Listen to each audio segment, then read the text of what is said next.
Hello అండి, egg bhurji చేస్తున్నాను. దానికి కావాల్సిన పదార్థాలు: 2 గుడ్లు, 2 ఉల్లిపాయలు, ఓ టమాటా, 2 పచ్చిమిర్చి. ఇప్పుడు ఇలా తయారు చేద్దాం, చూద్దామండి. ఫస్ట్ ఆయిల్ వేసుకుందాం. అందులో ఆనియన్, పచ్చిమిర్చి వేసుకుందాం. తర్వాత టమాటా వేసుకుందామండి. అవన్నీ మగ్గిపోయాక కారం వేసుకుందాం, పసుపు వేసుకుందాం, గరం మసాలా వేసుకుందామండి. మళ్ళీ కలుపుకుందామండి. బాగా ఫ్రై చేసుకోవాలండి.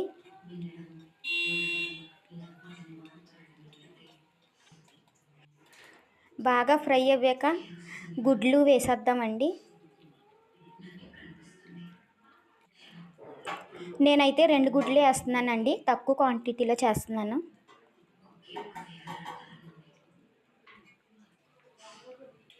ఇప్పుడు బాగా కలుపుకుందామండి.